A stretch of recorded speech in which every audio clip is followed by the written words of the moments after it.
தமிழகத்தில் அதிமுக பாஜக கூட்டணி வெற்றி பெற்றால் கூட்டணி ஆட்சியே அமையும் என அமித்ஷா மீண்டும் கூறியுள்ளார். அதே நேரம் அதிமுக தனி பெரும்பான்மையுடன் ஆட்சி அமைக்கும் என எடப்பாடி பழனிசாமி தெரிவித்துள்ளார். இரு கட்சிகளின் தலைவர்களும் மாறுபட்ட கருத்துக்களை தெரிவித்திருப்பதால் தொண்டர்கள் மத்தியில் குழப்பம் ஏற்பட்டுள்ளது.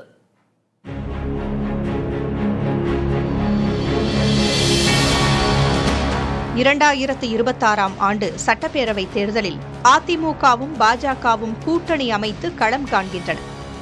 தங்கள் கூட்டணி வெற்றி பெற்றால் கூட்டணி ஆட்சி அமையும் என அமித்ஷா தெரிவித்திருந்த நிலையில் அதிமுக தனிப்பெரும் கட்சியாக ஆட்சி அமைக்கும் என எடப்பாடி பழனிசாமி தெரிவித்திருந்தார். இந்நிலையில் ஆங்கில நாளிதழுக்கு பேட்டியளித்த அமித்ஷாவிடம் தமிழ்நாட்டில் உங்கள் கூட்டணி வென்றால் ஆட்சியில் பங்கு பெறுவீர்களா என்ற கேள்வி எழுப்பப்பட்டது. அதற்கு ஆம் என ஒற்றை வார்த்தையில் பதிலளித்துள்ளார். இந்நிலையில் கடலூரில் செய்தியாளர்களிடம் பேசிய அதிமுக பொதுச் செயலாளர் எடப்பாடி பழனிசாமி பேரவைத் தேர்தலில் தனிப்பெரும்பான்மையுடன் வெற்றி பெற்று அதிமுகவே ஆட்சி அமைக்கும் என உறுதிபட தெரிவித்துள்ளார். தெளிவா சொல்லிட்டேன், பெரும்பான்மையுடன் அதிமுக வெற்றி பெற்று ஆட்சி அமைக்கும். நன்றி, வணக்கம். கூட்டணி விவகாரத்தில் அமித்ஷாவின் முடிவே இறுதியானது என்று மத்திய இணையமைச்சர் எல் முருகன் கூறியுள்ளார். அமித்ஷாஜி சொல்லிட்டாரு, அதுக்கு பிறகு நான் என்னமா இன்டர்பிரேஷன் பண்றது? அமித்ஷாஜி என்ன சொல்றோம் அதுதான் எங்களுடைய வேத வாக்கு. ஆனா அதுதானே எனக்கு வேத வாக்கு. நான் ஒன்னும் இன்டர்பிரேட்டர் கிடையாது, உங்களுக்கு புரியாதது கிடையாது. அமித்ஷாஜி என்ன சொல்றாரோ அதுதான் எங்களுடைய வேத வாக்கு.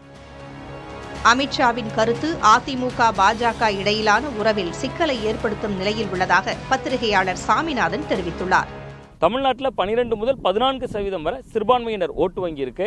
ஸோ அவர்களுக்கு அது ஒரு அச்சத்தை தரலாம். ஒருவேளை பாஜக கூட்டணி ஆட்சி என்று பேசுகிற பொழுது அதிமுகவுக்கு ஓட்டு போடணுமா என்கிற ஒரு குழப்பத்தை அது கொடுத்து விடுவதற்கான ஒரு வாய்ப்பும் இருக்கு. எது எப்படியோ மக்கள் மன்றத்தில் இந்த பேச்சிற்கான ஒரு தெளிவை எடப்பாடி பழனிசாமி அவர்கள் நிச்சயமாக விளக்க வேண்டிய தேவையும் கட்டாய சூழலும் அவருக்கு எழுந்திருக்கு அப்படிங்கிறத தான் இந்த பார்வையை நம்ம பார்க்க வேண்டியதா இருக்கு. இதற்கிடையே தமிழக வெற்றி கழகத்தை கூட்டணியில் இணைக்க முயற்சிப்போம் என அமித்ஷா சூசகமாக தெரிவித்துள்ளார். ஆனால் பாஜகவுடன் ஒருபோதும் கூட்டணி வைக்க மாட்டோம் என தவேகா கொள்கை பரப்பு செயலாளர் ராஜ்மோகன் பதிலளித்துள்ளார். இன்னைக்கு நேத்துக்கு இல்லைங்க, கட்சி தொடங்குகிற அன்றே எங்களுடைய டிஎன்ஏலயே பாஜக எதிர்ப்பு இருக்கு. உலக வரலாற்றுல பாஜக எங்கள் கொள்கை எதிரி அப்படின்னு சொல்லி தொடங்கப்பட்ட ஒரே கட்சி தமிழக வெற்றி கழகம். அதுல எல்லளவும் மாற்றம் கிடையாது. ஒருபோதும் 1000% இனி வரும் காலங்கள்ல இப்போதும் எப்போதும் பாஜகவோடு ஒட்டும் இல்லை, உறவும் இல்லை, கூட்டணி இல்லை, இல்லை, இல்லவே இல்லை.